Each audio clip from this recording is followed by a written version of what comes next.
താൻ ഭാവനയിൽ കണ്ട സംഭവം മകന്റെ ജീവിതത്തിൽ സംഭവിക്കുക എന്ന് പറഞ്ഞാൽ അതാണ് പരംവിശിഷ്ട സേവാ മെഡൽ നൽകി രാജ്യം ആദരിച്ച മുൻ എയർ മാർഷൽ സിമ്മക്കുട്ടി വർദ്ധമാനൻ എന്ന അഭിനന്ദന്റെ പിതാവിനും സംഭവിച്ചിരിക്കുന്നത്.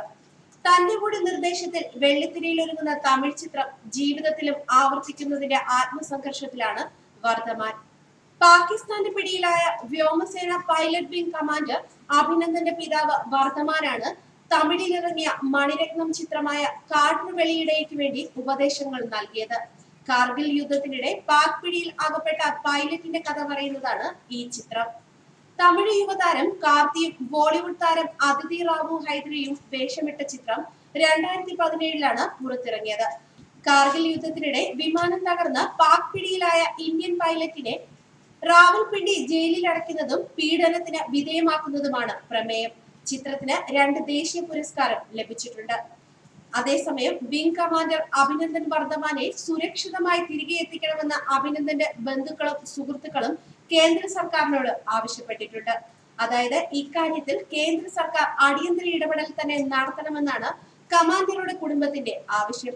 മാസങ്ങൾക്ക് മുൻപ് വീട്ടിൽ വന്ന് തിരിച്ചുപോയ അഭിനന്ദൻ പാകിസ്ഥാന്റെ കസ്റ്റഡിയിലായതിന്റെ ഞെട്ടലിലാണ് സ്വദേശമായ മാടൻപക്കത്തെ പ്രദേശവാസികൾ ഇപ്പോഴും. മാത്രമല്ല, ദക്ഷിണ മേഖലാ സൈനിക ക്യാമ്പുകളിലെ ഉന്നത ഉദ്യോഗസ്ഥരും പാർലമെന്റ് അംഗങ്ങളും വിംഗ് കമാൻഡറുടെ വസതിയിലെത്തി കുടുംബാംഗങ്ങളെ ആശ്വസിപ്പിച്ചിരുന്നു. എല്ലാത്തിനുമപ്പുറം എയർ മാർഷലും 41 വർഷം ഇന്ത്യൻ വ്യോമസേനയുടെ ഭാഗമായിരുന്ന സിംഗക്കുട്ടി വർദ്ധമാന്റെ മകനാണ് വിംഗ് കമാൻഡർ അഭിനന്ദൻ വർദ്ധമാൻ. എന്നിരുന്നാലും കാർഗിൽ യുദ്ധ സമയത്ത് വ്യോമസേനയുടെ കിഴക്കൻ മേഖലാ കമാൻഡ് ചീഫായിരുന്നു എസ് വർദ്ധമാൻ. അതുകൊണ്ട് തന്നെ 2001 പാർലമെന്റ് ആക്രമണത്തിന് തിരിച്ചടി നൽകിയ ഓപ്പറേഷൻ കമാൻഡ് ആയതുകൊണ്ട് തിരിച്ചടി ലഭിക്കുമോ എന്നാണ് ഇപ്പോൾ സംശയം. ഇതിനെല്ലാം പുറമെ യുദ്ധവിമാനങ്ങളുടെ വിദഗ്ധനായ അച്ഛന്റെ പാതയാണ് മകൻ അഭിനന്ദനും പിന്തുടർന്നത്. കൂടാതെ ഡോക്ടറായ അമ്മ ശോഭയുടെയോ ഓക്സ്ഫോർഡ് യൂണിവേഴ്സിറ്റിയിലെ അധ്യാപികയായ സഹോദരിയുടെയോ പാത പിന്തുടരാതെ പിതാവായ അച്ഛന്റെ പാതയാണ് മകൻ പിന്തുടർന്നത്. ബാംഗ്ലൂരിലും ഡൽഹിയിലുമായുള്ള സ്കൂൾ വിദ്യാഭ്യാസത്തിനു ശേഷം നാഷണൽ ഡിഫൻസ് അക്കാദമിയിലേക്ക്, തുടർന്ന് വ്യോമസേനയിലേക്കും. കാഞ്ചീപുരം സ്വദേശിയായ വർദ്ധമാൻ 6 വർഷം മുമ്പാണ് ചെന്നൈയിലെ മാടമ്പാക്കത്ത് ഡിഫൻസ് അപ്പാർട്ട്മെന്റിലേക്ക് താമസം മാറിയത്. അതേസമയം 5 മാസങ്ങൾക്ക് മുമ്പാണ് ഭാര്യയ്ക്കും കുട്ടിക്കുമൊപ്പം അഭിനന്ദൻ നാട്ടിൽ വന്നു പോയത്.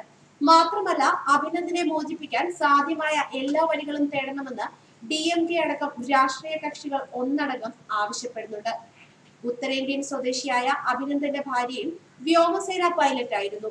മാത്രമല്ല, വസതിയിലേക്ക് എത്തുന്ന സൈനിക പോലീസ് ഉദ്യോഗസ്ഥരോടും മാധ്യമങ്ങളോടും മകൻ തിരിച്ചു വരുമെന്നും അഭിമാനമാണെന്നും ഉറച്ചു പറയുന്നു വർദ്ധമാനും കുടുംബവും. പാക് കസ്റ്റഡിയിലുള്ള വിംഗ് കമാൻഡർ അഭിനന്ദനെ സുരക്ഷിതനായി തിരിച്ചു കിട്ടാനായി നയതന്ത്രതല നീക്കം ശക്തമാക്കിയിരിക്കുകയാണ് ഇന്ത്യ. ഇന്ത്യൻ വ്യോമസേന പൈലറ്റിന് യാതൊരു പീഡനവും ഏൽക്കേണ്ടി വരില്ലെന്ന് പാകിസ്ഥാൻ ഉറപ്പുവരുത്തണമെന്ന് ഇന്ത്യൻ വിദേശകാര്യ മന്ത്രാലയം ആവശ്യപ്പെട്ടു. രാജ്യാന്തര തലത്തിൽ പാകിസ്ഥാന് മേൽ സമ്മർദ്ദം ശക്തമാക്കാനാണ് തീരുമാനം. ന്യൂസ് ഡെസ്ക് മലയാളി വാർത്ത.